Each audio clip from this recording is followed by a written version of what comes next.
A nosotros nos han hecho pensar aquí en Nuevo León que no sucede nada, que todo se trata de una cuestión de que las personas debemos de trabajar y ya, nada más. Que se trata de esta idea que tenemos de que échale muchas ganas y ponte a jalar y todas esas cosas que nos inculcan desde la televisión, que nos inculcan en la escuela, como si nada más se tratara de eso, como si no hubiera existido aquí un movimiento obrero, como si no hubiera existido aquí un movimiento de izquierda comunista, y casi casi como si todos los derechos que tenemos el día de hoy nos lo hubieran dado, nos lo hubieran regalado los patrones, porque son bien buena onda. Y el día de hoy tenemos esta plática justamente sobre la guerrilla que se desarrolló aquí en Nuevo León, y estoy con Hugo Esteves, que es mi amigo, que ya lo conozco de hace muchos años, y que es un estudioso del tema de la guerrilla de izquierda, de la guerrilla comunista básicamente, sí. Pero aparte de escritor, que ha escrito estos libros que tenemos aquí, este en particular, que me lo regaló hace muchos años, Amargo lugar sin nombre, que originalmente tenía otro nombre, ¿verdad? Festín de las balas. Festín de las balas. Me gustaría, si puedes, por favor, contar por qué Festín de las balas. Fíjate, bueno, buenas tardes y gracias por la invitación, estimado Diego. Aquí hay una situación muy curiosa y de hecho hasta un tanto simpática con el manejo de los títulos. Yo siempre pensé en el título de Festín de las balas pensando un poco en este capítulo de la novela El águila y la serpiente de Luis Martín Guzmán, que narra un pasaje de la Revolución Mexicana en donde se da una situación violenta muy significativa, donde hay muchos muertos. Y el título de este capítulo es La fiesta de las balas. Okay. Entonces, a mí me llamó la atención este pasaje y me dio la idea de que el libro se podía titular, haciendo una semejanza con ese capítulo de la novela, como Festín de las balas, que festín y fiesta pues tienen, digamos que el mismo significado. Pero una vez que llegó a la editorial, como es costumbre, como ya es común, los editores suelen cambiar desde la estructura, la integración del texto, generalmente te piden qué recortar, qué extender. En términos generales es lo que sucede, y entre ellos lo del título. Debo decir con toda claridad que más allá del título, en el taller editorial La Casa del Mago, que tuvo a bien hacerme el favor de publicar este libro, no me limitó en absoluto, ni en extensión, ni en contenido, ni en absolutamente nada, salvo en el título. Y se le ocurrió a mi buen Hermenegildo Holguín Reza, que es el director de esta editorial, y se le ocurrió este nombre, ponerle Amargo lugar sin nombre. Y el argumento que él daba, decía, es que porque Festín de las balas daba la apariencia de ser una novela, por la semejanza del libro, y decía, por eso le puse Amargo lugar sin nombre. Yo le decía, oye, le quitaste el título que se ameja a una novela, le pusiste uno de telenovela. Del Canal 10. Y bromeamos hasta la fecha, bromeamos con ese título, pero fue meramente circunstancial. Pero fíjate que incluso ya después, con el recorrido que ha tenido el libro, que se publicó su primera edición en el 2013 y luego tuvo una reedición, una segunda edición en el 2017, corregida y aumentada, el título ha tenido ya su significación, ¿verdad? Ha tenido una identificación en todo lo que significa y las interpretaciones que se pueden tener en este título de Amargo lugar sin nombre. Entonces, y sobre todo desde el concepto eufemístico de la guerra sucia, ¿no? Claro. Que generalmente es una forma simbólica de representar una etapa de nuestra historia, negada por cierto, pero que también tiene esta connotación como cerrada, como encapsulada, como que históricamente no pudiera trascender. Entonces, bueno, este título fue como surgió de esta manera. Ya que dices eso, regularmente la historia de los pobres queda escondida hasta que pasan muchos años, que ya se puede hablar de esa historia, que ya no le va a causar ningún problema a nadie. Sin embargo, esto de la guerra sucia todavía no es tan abierto, no es algo tan común que se pueda hablar, o por lo menos yo nunca lo vi reflejado en los libros de historia de la escuela, por ejemplo. Por supuesto, sí, así es. De la SEP. Viene en los últimos libros venía cosas del STLN, por ejemplo. Sí. Rebajándolo todo. No recuerdo ni siquiera si hablaban mucho de la lucha armada. Casi como a nivel anecdotario, como efemérides, ¿no? Sí, casi. Pues unos indígenas ahí perdidos en una selva que hicieron algo. Con pistolas de palo. Sí, sí. Cosas así. Pero esta parte que tú rescatas y de una manera formidable, es muy difícil de encontrar. Yo sé que hay libros, yo sé que hay más literatura sobre el tema, pero justamente es algo muy específico, o sea, no es pues, algo que puedas encontrar en cualquier lado, o que sea un tema como en común, de que se pueda platicar, porque pues necesitas uno estar muy metido en esto. Tú te metiste, sí, desde joven. Sí. Entonces, para mí, que me interesa tanto esta parte de la historia de México, pues conocerte a ti, conocer tu trabajo, conocer el trabajo de más personas que están haciéndolo, me ha abierto los ojos a muchas cosas. Por ejemplo, ¿cuántos grupos guerrilleros había aquí en Nuevo León? ¿De dónde salen estos grupos guerrilleros? Son unos detalles que, como te decía al principio, están escondidos y tienes que buscarle y te tiene que interesar mucho para que lo puedas encontrar. No es algo, no sé ni siquiera si haya videos en YouTube o en el internet así sobre el tema, y más específico en Nuevo León. Regularmente todo lo acapara Ciudad de México, pero en Nuevo León no, y aquí se dieron muchos movimientos muy importantes, muy interesantes. Inclusive me gustaría que platicaras un poco de eso, cómo nace aquí la base, que después se va a Chiapas para hacer el ZLN. Fíjate que antes quisiera, si me lo permites, claro, irme a la parte fundamental, nuclear de la investigación, como lo decías al principio de este comentario. La contextualización histórica que tiene este tipo de eventos. Es muy cierto que la historia oficial busca resaltar aquello que lo consolidó como parte de la hegemonía del sistema político mexicano, claro, y a la inversa trata de borrar y desaparecer de la historia aquello que lo obstruyó, aquello que le impidió esa misma hegemonía, ¿verdad? En el sentido estrictamente hasta gramsciano del concepto.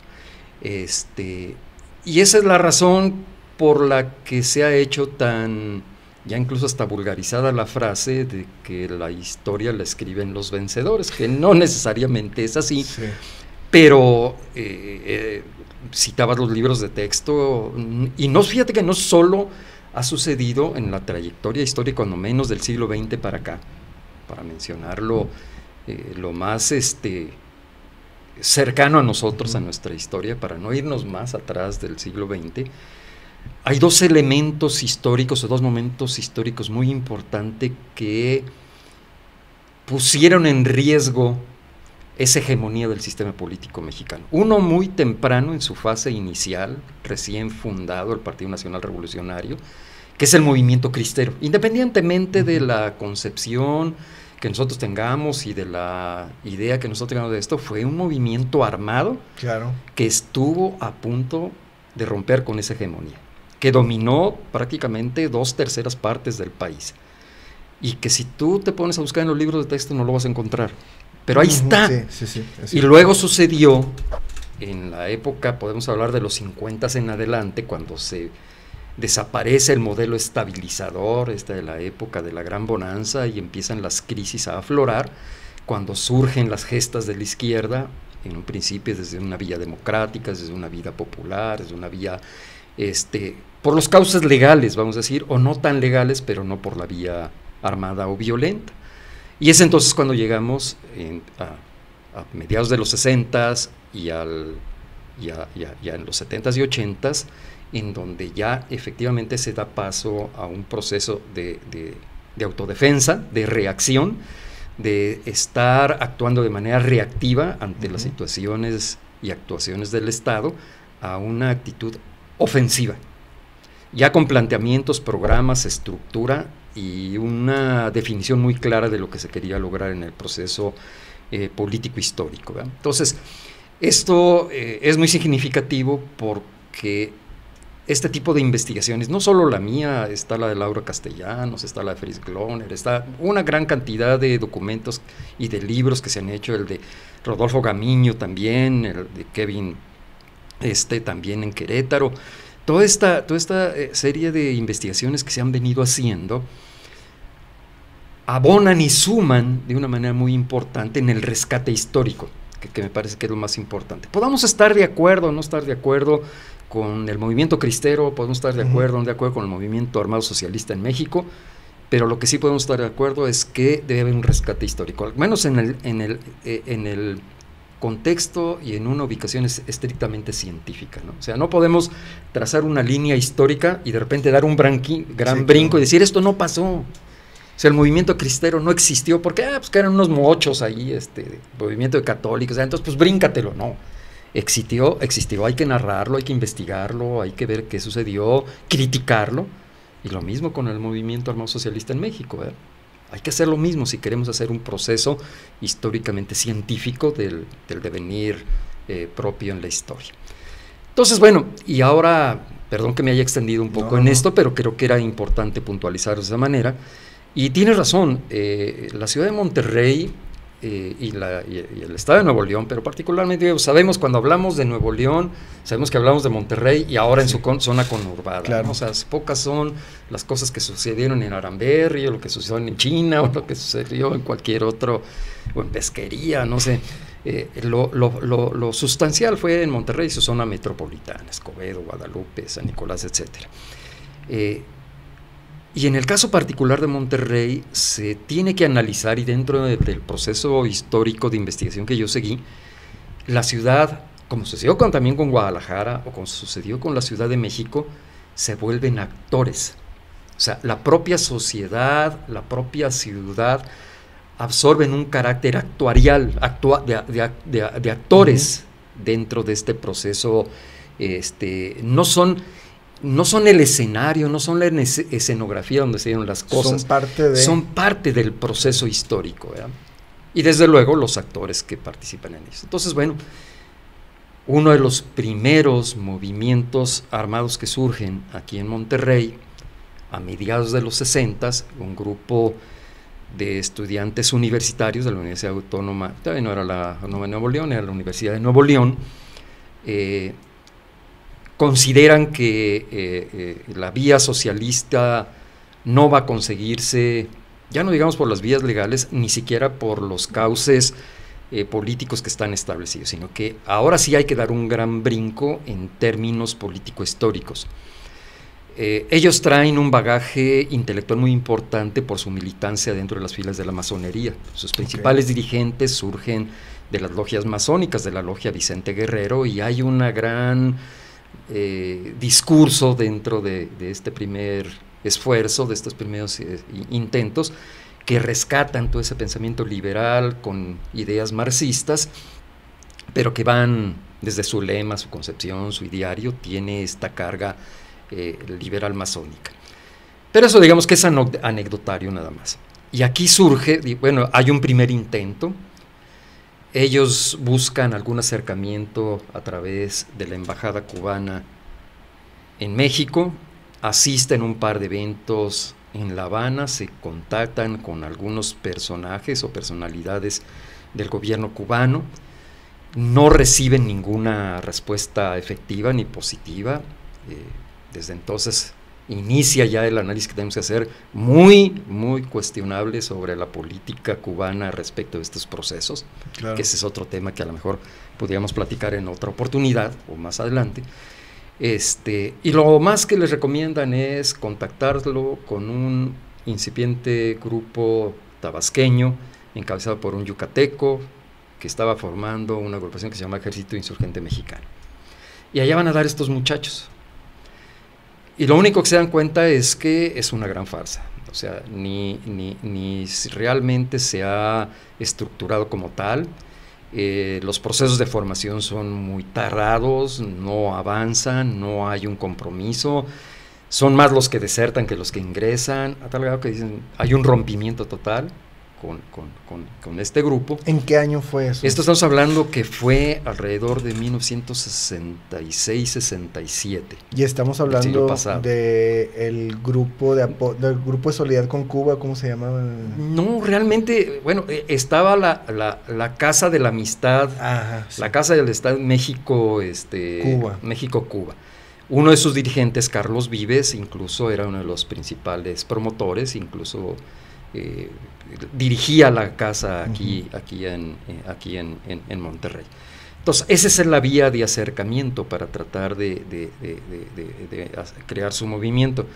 Pero cuando se dan cuenta de esta gran farsa, rompen con este grupo, más sin embargo no rescatan elementos muy importantes y muy valiosos de esa primera experiencia del Ejército de Insurgentes Mexicano, regresan acá a la ciudad de Monterrey, revisan y analizan, hacen un proceso de autocrítica, por cierto, muy severo consigo mismos, o sea, no se bajan de incautos, y creo que esto es muy provechoso porque pues, la misma inexperiencia los obligó a eso, y dicen, pero bueno, pues ya, tenemos que dar un cambio a todo esto, y entonces cuando deciden fundar su propia organización, que son las Fuerzas de Liberación Nacional, que surgen a mediados de 1969, ya como una organización debidamente muy pequeña, estamos hablando de un par de decenas cuando mucho, y el grupo fundacional, estamos hablando de 6, 8 miembros, y a diferencia de otros grupos que empezaban a surgir, como lo hizo en 1965, por ejemplo, el grupo guerrillero que encabezó Rodolfo Gámez, todo este planteamiento, lo que ellos hacen es de tener un acercamiento con el pueblo, con la sociedad, de trabajar desde abajo, de luchar desde las propias estructuras e ir preparando el proceso de formación a largo plazo. Aquí hay una distinción muy importante porque la mayoría de los grupos cometen el grave pecado de todo el movimiento armado en México y en muchas partes del mundo, que es el voluntarismo, ¿no? Por el solo hecho de que nosotros 2 o 3 decimos que vamos a cambiar las estructuras, pensamos que se va a dar.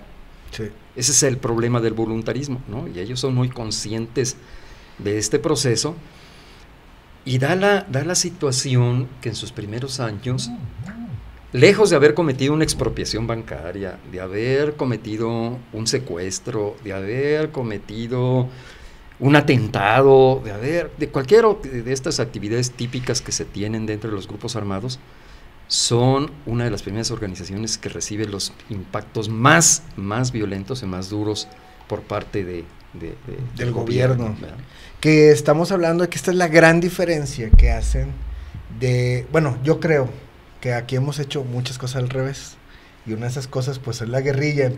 Empiezas con el brazo armado y no creas la base social, y para empezar, crear la base social en la clandestinidad es el doble, triple, no sé, más difícil que hacerlo de otra manera, y sin embargo las Fuerzas de Liberación Nacional se preocupan más por crear estas bases en distintas partes de México, ¿no? Según yo. Antes de empezar con el brazo armado, antes de hacer cualquier tipo de inicio, pues sí, salía a la luz como un grupo que tomó las armas, y lo hacen ellos en silencio, como es lo que sigue diciendo. Esta manejo de las palabras, de manejo de las frases, de el trabajo en silencio, que le da mucha relevancia, como dicen, cuando el STL no dice algo, está diciendo algo también. Entonces esto ya viene desde la Fuerza de Liberación Nacional.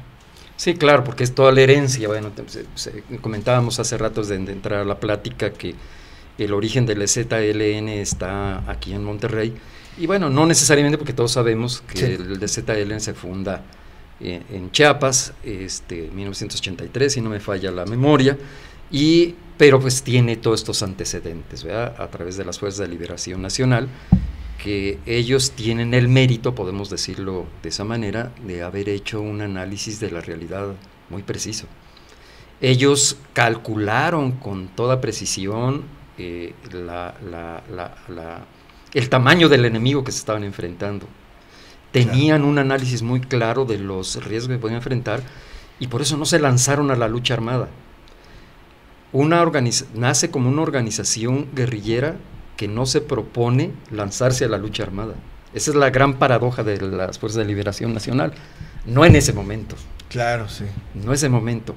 Su perspectiva a largo plazo, claro que lo es, pero al lado del pueblo. Claro. En el momento en que hayan construido las bases sociales para lograrlo, como lo intentan en 1994, ya con el surgimiento y el levantarme armado en Chiapas.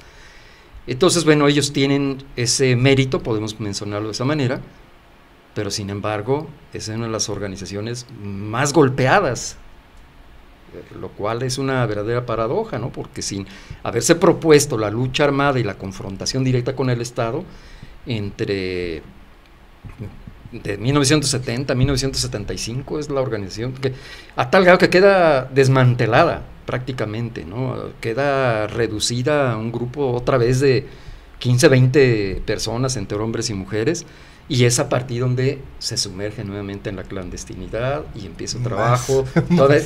Como yo lo narro en mi libro, en este trabajo, es la clandestinidad dentro de la clandestinidad, ¿verdad? Porque viven una doble clandestinidad, las que los ha forzado las propias medidas de seguridad y la de la vida personal.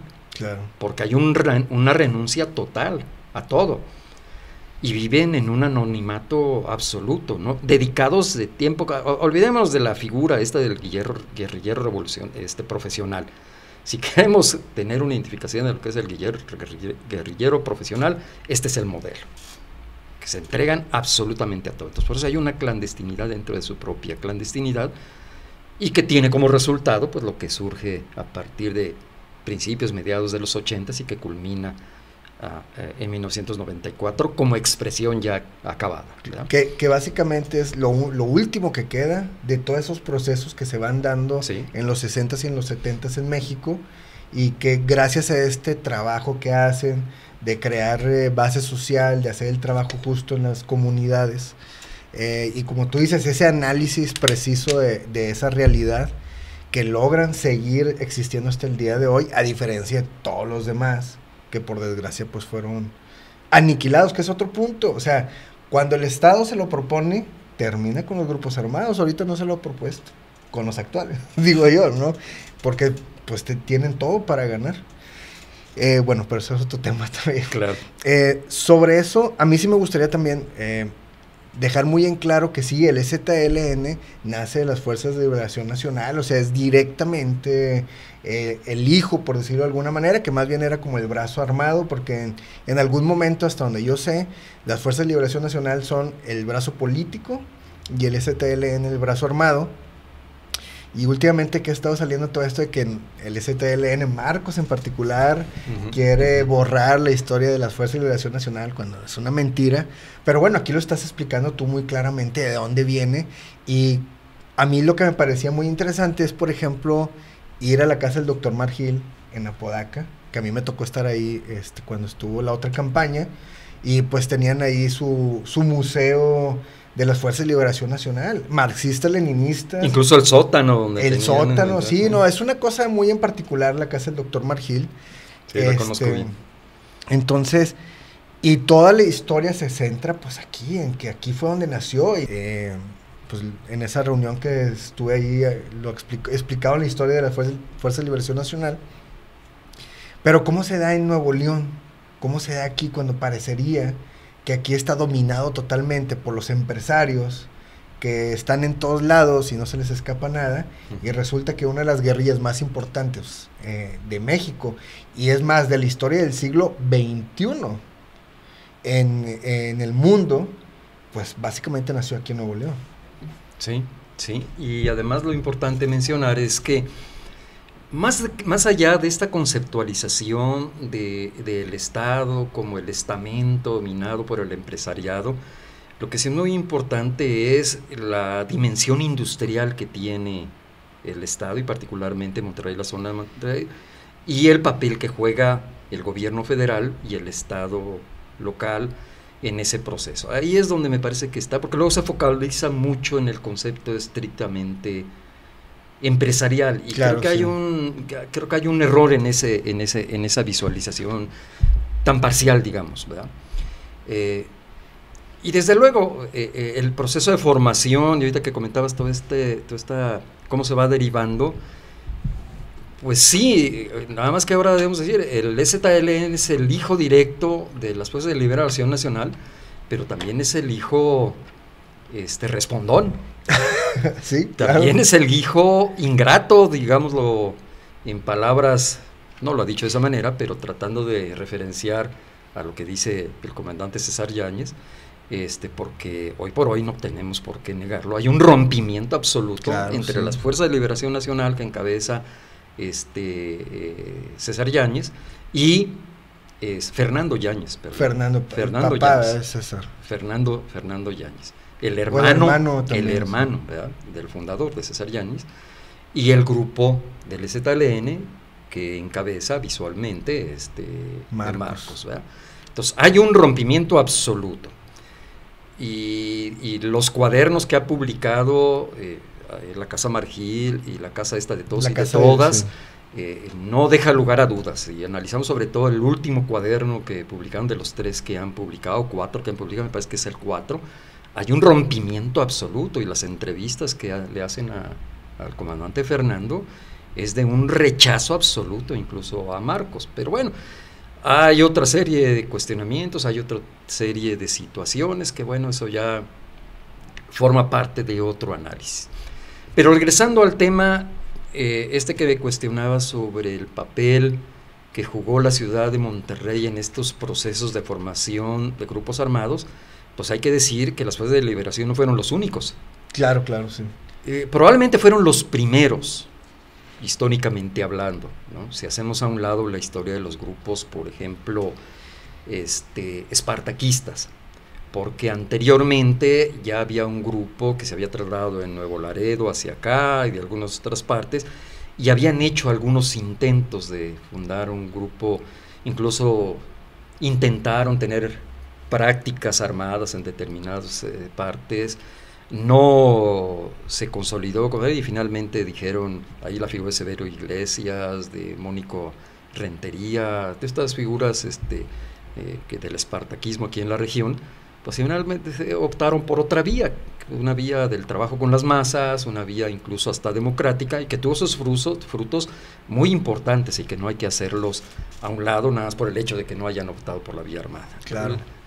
No funcionó, no fue, quizá, bueno, salvo este episodio, digamos que las Fuerzas de Liberación fueron las mismas, pero luego hubo otras expresiones también importantes, como la Liga de los Comunistas Armados, el Comité Estudiantil Revolucionario, que era también una sección muy importante de las Juventudes Comunistas del PCM aquí en Nuevo León, y son los que se van conformando posteriormente para lo que surgirá como la Liga Comunista 23 de septiembre. Para allá iba, justamente aquí se dio, no sé si en el 69 también, no recuerdo exactamente la fecha, no fue en el 79, en la Colonia Independencia se hace un Congreso Nacional de la Juventud Comunista de México, y llega Raúl Ramos Zavala y le dice no. 6-9. En el 69 sí fue, sí, ya no está ahí tan equivocado. Sí. Llega y le dice, a ver, pues, ¿quiénes se van a la guerrilla y quiénes no? Que para esto ya ahí estaba este texto que, el proceso revolucionario se llama. Así es, sí. De Raúl Ramos Ese y Zavala. El Let It Be. Ese no sé cuál sea. El Let It Be es que pues toma como concepto la canción de los Beatles, y él a partir de ahí hace una conceptualización muy importante en términos estrictamente leninistas, pero una carga gramscista muy importante. Entonces, Raúl Ramos Zavala como uno de los principales personajes, sí, que hace este inicio de la lucha, este rompimiento primero con el Partido Comunista Mexicano, y después ahí se disuelve, básicamente el partido dijo, no, ¿sabes qué? Vamos a disolver la JCM, y lo absorbe, toda la juventud lo absorbe el partido. Sin embargo, una parte se va con Raúl Ramos Zavala, sucede en la Independencia, también una colonia histórica de Nuevo León, y es la otra parte la que desgraciadamente no logra florecer tanto, no logra llegar hasta nuestros tiempos, pero que también sacude al México del PRI, este México que es otro punto que también quería decir, pues nunca ha estado tranquilo, o sea, siempre ha habido balaceras aquí por un lado y por otro. Desgraciadamente ahorita son otro tipo de balaceras. Antes eran balaceras para la liberación del país del capitalismo, y ahora ya no. Sin embargo, el país nunca ha estado en una paz priista, por decirlo de alguna manera, y se da esta situación, y sí me gustaría que me la platicaras un poco, cómo se desarrolla esta, pues la preliga. Hay una conceptualización muy importante a partir del análisis que elabora Raúl Ramos Zavala. Raúl Ramos Zavala era pues el principal dirigente de la JC aquí en Nuevo León, un muchacho sumamente preparado, economista, había terminado ya la carrera, había destacado por su carisma, por su liderazgo, por su formación ideológica, y él determina, con base a su propia conceptualización, de que hoy, en ese momento, en México no existe un partido revolucionario. Y por tanto el PCM, el Partido Comunista Mexicano, no representa ese agente negativo del capitalismo, ¿ya? O sea, el sujeto contradictorio de la revolución no lo representa el PCM. Y en esa medida hay que salir a buscarlo, y si no lo encuentras hay que formarlo. Esa es, digamos, la base conceptual de donde él parte, y es de ahí donde se da el rompimiento. Un rompimiento en términos muy violentos, política e ideológicamente diciéndolo, ¿sí? Porque nunca fue una violencia física. Claro. Pero hoy los viejos militantes de la época recuerdan este episodio como un sabotaje, como un motín a bordo, que desprestigiaron a los grandes líderes y cabezas del PCM con estos afanes de lanzarse a la lucha armada. Y este grupo que plantea este nuevo proceso revolucionario, pues de ahí es donde se les empieza a tildar con este mote de los procesos. Empieza a ser un grupo muy significativo, con mucho proceso de formación, todos surgidos, o gran parte de ellos surgidos de las juventudes comunistas, pero ante esta situación, pues ellos deciden separarse por completo de la JC e inician el proceso de formación. Y es un proceso de formación mucho más abierto y mucho más ambicioso, cuando menos en términos estructurales, a diferencia de la idea que tenía las Fuerzas de Liberación Nacional. Paréntesis, porque justamente, o sea, mientras las fuerzas lo hacían todo en las sombras, secreto, este Raúl viene y se para enfrente de todos en un evento, pues no público exactamente, pero pues que podía entrar mucha gente ahí, y pues empieza ya a decir... Que estaba hasta penetrado, no por la policía. Sí, no dudemos que estaba totalmente penetrado, pues era claro. El PCM, donde estaba perfectamente... no me atrevo a decir infiltrado, pero sí penetrado, ¿no? Con agentes que mandaban ahí. Entonces, bueno, aquí sí hay una actividad muy notoria, y este es uno de los grandes problemas, porque muchos de los principales dirigentes de lo que va a ser posteriormente la Liga Comunista, 23 de septiembre, son líderes estudiantiles o líderes académicos, líderes políticos que ya tenían fama pública. Sí, ya estaban identificados, ya, o sea, claro.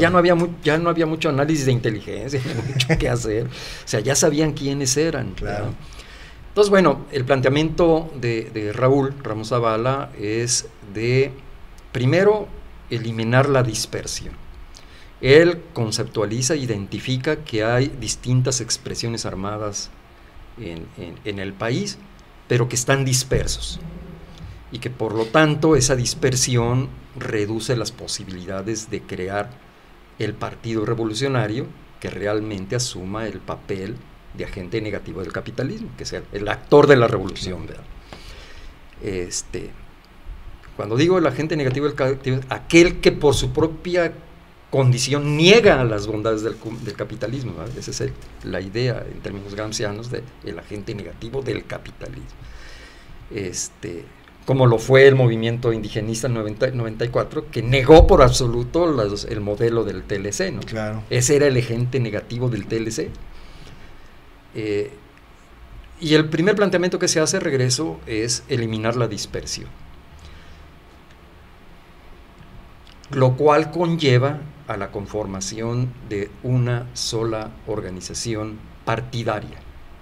Partidaria en el sentido de crear un partido, pero un partido no en el esquema tradicional o burgués, como lo podemos identificar en términos leninistas, sino este partido que asuma la función de lograr el gran salto revolucionario. Esa es la concepción de Raúl. Pero aquí, digo, yo no soy nadie, no soy absolutamente nadie.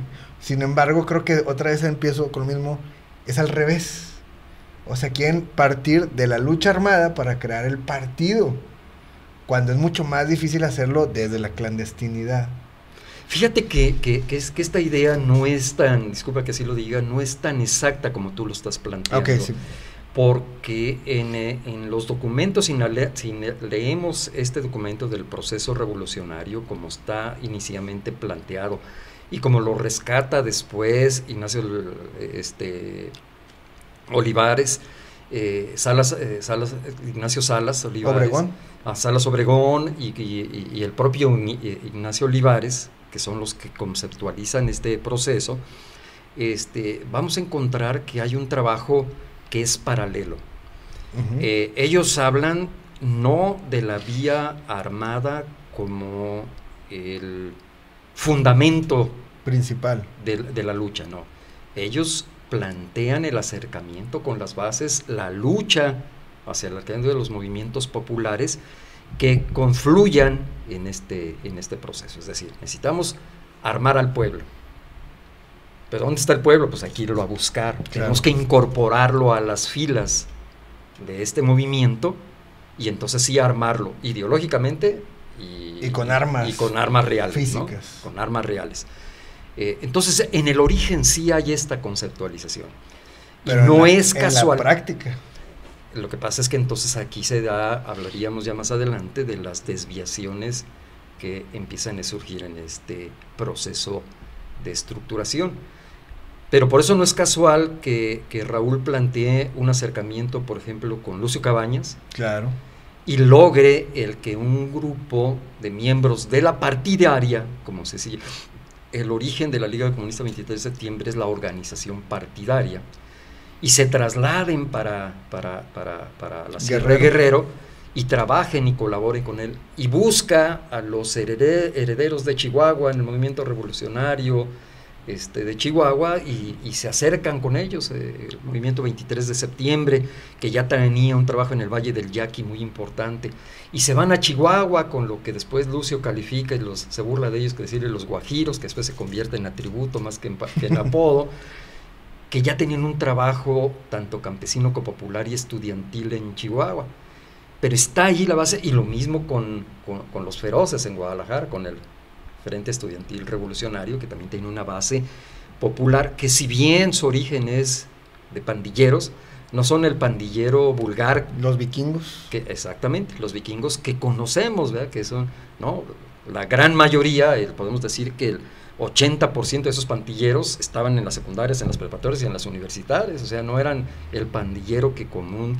Y cuando digo vulgar, no en el sentido ético de la palabra, sino en el sentido etimológico, ¿no? Del vulgo, de lo que conocemos como el pandillero que vemos allá en la esquina, que no hace nada más que estar cheleando. No, ellos se preparaban, ya eran estudiantes.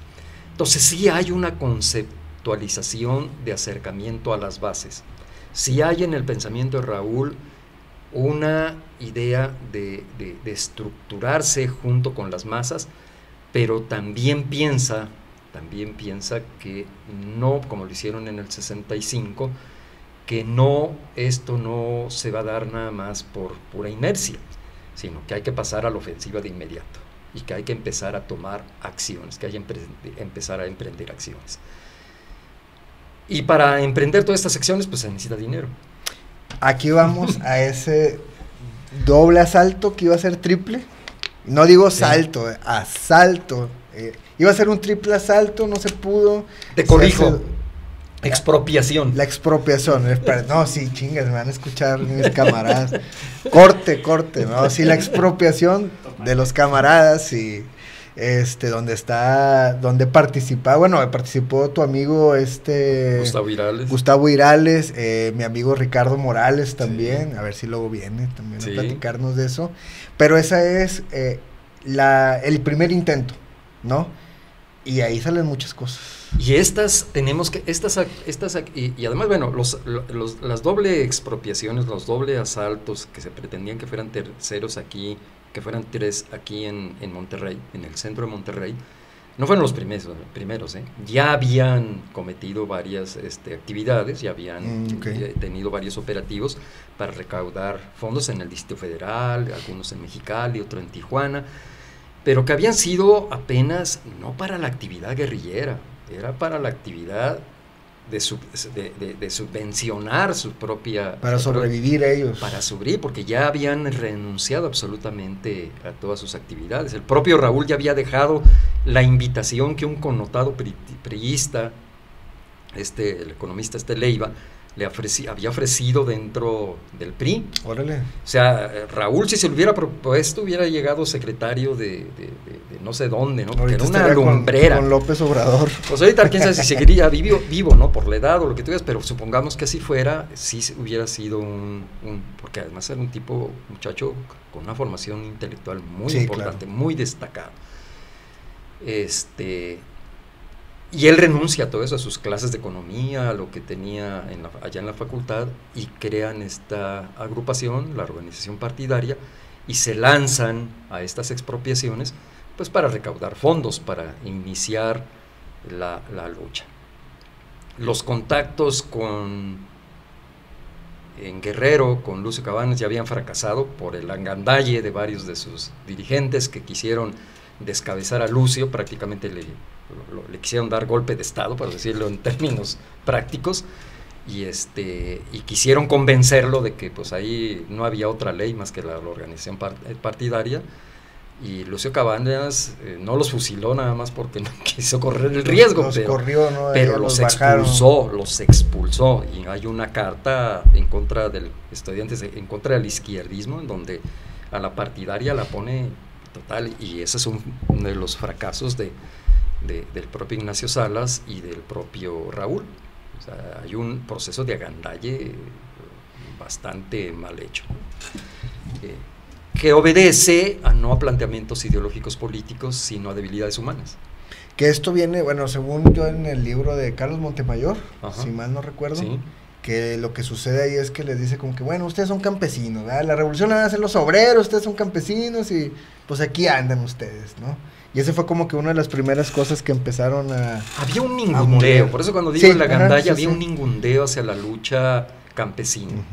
Otro al nivel, ¿no? Decían, oye, es que al nivel político. Estos pinches campesinos que van a entender del proceso revolucionario, claro, ¿no? Que había ese tipo de mentalidad.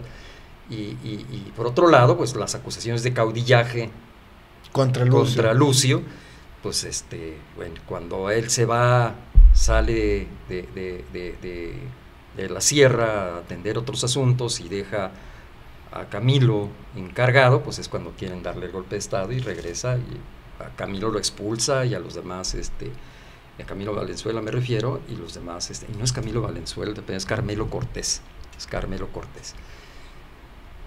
bueno, pero fracasa esa idea con el primer acercamiento con el FER en Guadalajara.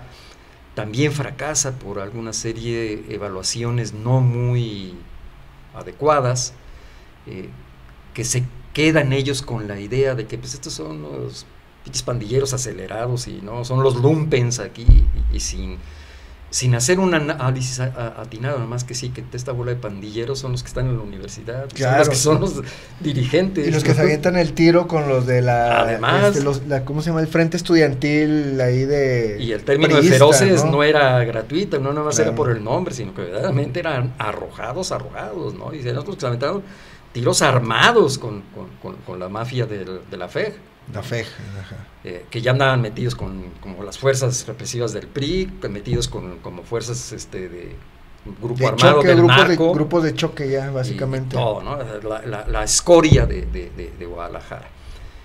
y fracasa ese por un análisis no bien entendido de quienes mandaron, por cierto, un hermano de Gustavo Girales que lo manda ahí, y fue un error terrible porque no tuvieron una evaluación. Entonces, se lleva a cabo, si entramos a la anécdota, se lleva a cabo este doble asalto, esta doble expropiación, que como digo, debía haber sido triple, pero por problemas logísticos, entre que llegan y no llegan, se convierte en dos comandos. Los propios dirigentes forman parte de estos dos comandos que llevan el asalto. En uno todo sale muy bien, sin nada que lamentar, se llevan un buen botín, pero en el segundo, uno de los guardias pues, se siente dueño del banco, o muy, como decía el Comanche, que muy celoso de su deber, esta figura caricaturesca de la televisión. Se puso la No sé si camisa lo del ubican, banco, que así el Comanche, claro que soy sí. muy celoso de mi deber. Saca la pistola y pues no la sacó para decir ya muchachos, ¿no? Claro. Pues en el momento que se enfunda, lo matan. Pues esto desata, desde luego, en Monterrey, que nunca pasaba nada de esto, pues desata toda la furia de las fuerzas represivas.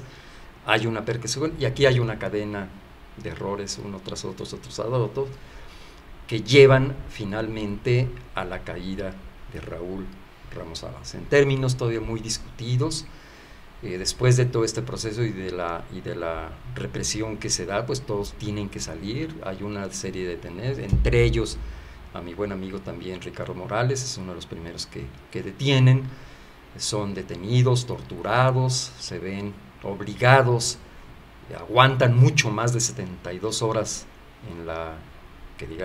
en los cánones, por así decirle, o en los principios de cualquier guerrilla, es si detienen a uno de ellos, la obligación que tienen es aguantar 72 horas, pase lo que pase, para que se vayan los otros, para darle oportunidad, y no sucede, ¿no?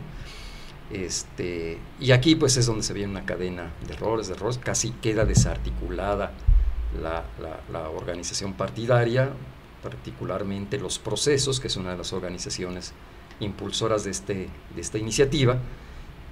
Raúl busca reagrupar con un grupo que tenía en Ciudad Universitaria de la Ciudad de México, los Tábanos, y en una situación muy confusa, muy compleja, que todavía hasta el día de hoy no queda clara, que yo todavía no quiero comprar la idea de la traición por parte de la persona con la que se iba a entrevistar, pero el chiste es que ahí los intentan detener. Él ya estaba perfectamente ubicado y más que identificarse, pues lo que hacen es abrir fuego, se desata la balacera en el Parque México de la Ciudad de México, salen huyendo, ahí matan, no instantáneamente, le pegan 2 balazos en la espalda a Raúl. El compañero que lo acompañaba, Jorge Sánchez Irales, primo de Gustavo, pues lo logra rescatar, se refugian en una privada, en una vecindad, y hasta pues que se le acaban los 2 cargadores a Jorge, y pues ya para entonces ya había fallecido Raúl, y hasta ahí se termina esa historia.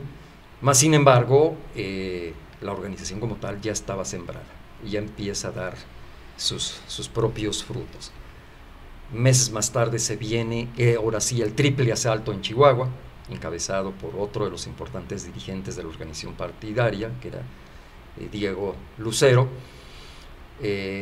También hay una serie de errores terribles en la parte, porque tenemos que decirlo con toda franqueza, y es una de las partes de la autocrítica que ellos mismos se hacen, pues tendrán una formación ideológica, política, un proceso de formación estructural, tú quieres, pero no son militares. Exactamente. No tienen formación, digo, cuando mucho a lo mejor aprendieron a disparar, aprendieron a armar y desarmar un fusil, pero no era lo suyo.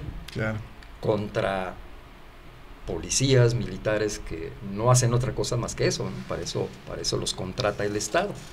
Entonces, hubo mucha impericia, no solo en la parte operativa táctica, sino también impericia en el cálculo de los riesgos. Claro. Porque pudieron haber suspendido la acción, o sea, no tenían por qué haber ejecutado la acción, como así Sí, sí, se hizo en el 65, el 23 de septiembre del 65, no tenía por qué ser ahí, cuando todos los pronósticos marcaban que iba a ser un gran fracaso, y los resultados fueron fatídicos. Pues sin embargo toman la determinación de cometer el triple asalto y prácticamente exterminan a los 3 comandos. Lo más curioso y lo más trágico de esta historia es que no los exterminan allí en el enfrentamiento, sino que los van ubicando uno tras otro y los suicidan en la cárcel, les aplican la ley fuga, simulan enfrentamientos callejeros y ahí los encuentran tirados y en este proceso pues ya la organización partidaria sufre uno de los principales, estamos hablando del 72, son los golpes más fuertes. Sin embargo, bueno, la semilla, vuelvo a mencionar, ya estaba sembrada, la consolidación con otra serie de grupos empieza a darse, hasta que finalmente se estructura en marzo del 73 formalmente la fundación de la Liga Comunista 23 de septiembre. Que hay que señalar que Raúl nunca la vio como tal, nunca vio el fruto de ese trabajo, y él se quedó pues en ese camino, lo abonó hasta con su sangre. Así es. Pero no alcanzó a verlo, y es uno de esos datos también muy importantes de cómo nace, porque al final tiene mucho que ver con lo que pasó en el 68, con la masacre de Tlatelolco, tiene que ver con lo que está sucediendo. Fíjate, en ese momento en el país, supongo yo que eran, o sea, te encontrabas jóvenes que les interesaba el comunismo, no sé, por 100 veces más de lo que te podrías encontrar ahorita, si no es que 1000, y aún así no se pudo, o sea, aún y que existían personas que le interesaba y que estaban comprometidos, y no se pudo hacer. O sea, porque en términos, estás tocando un aspecto muy importante, porque en términos leninistas, si hacemos el análisis desde la perspectiva que ya ellos lo veían, no estaban dadas las condiciones. Claro. ¿Y de qué se hablaba? De las condiciones objetivas y las condiciones subjetivas. Las condiciones objetivas es el entorno, la situación de explotación, de marginación, de hegemonía. La realidad. Esa no había duda alguna. Las condiciones objetivas estaban dadas. Y las condiciones objetivas es encontrar con ese elemento que tuviera la viabilidad de dar ese gran paso. Claro. Y dijeron, pues no lo tenemos, como no lo hicieron en 1965 el grupo guerrillero en Chihuahua, y dijeron, es que la revolución tiene que entrar en caliente, y el pueblo y los campesinos nos van a seguir. Nunca en la historia de los movimientos armados, salvo con la experiencia que se dio en el 94 con el ZLN, los grupos obreros o los grupos campesinos acompañaron los movimientos armados. Claro. No se dio eso, y peor tantito, varios campesinos incluso condujeron a las fuerzas represivas, al ejército, para localizarlos, como sucedió en el 67-68 con los rescoldos del grupo guerrillero de Chihuahua, como sucedió también en Guerrero y en otras partes, ¿no? En Chihuahua y en otras partes. Entonces, no estaban dadas esas condiciones, y a pesar de que había una gran cantidad, y la regionalización tuvo mucho que ver. Partamos de esta concepción, y me van a dar la razón. Si el estado de Guerrero y posteriormente el estado de Chiapas hubieran sido un país, sin lugar a dudas hubieran ganado. Sí, pues sí. Se hubiera convertido otro Salvador, otro Nicaragua. Por nada más razones geográficas, claro, y regionales. La República de Guerrero se hubiera establecido con el triunfo de Lucio Cabañas o el que le hubiera seguido, y el movimiento armado, y en Chiapas lo mismo. Pero la perspectiva regional, la perspectiva nacional, juega de manera muy importante. Entonces, bueno, pues esos fueron los planteamientos con los que se da origen la 23.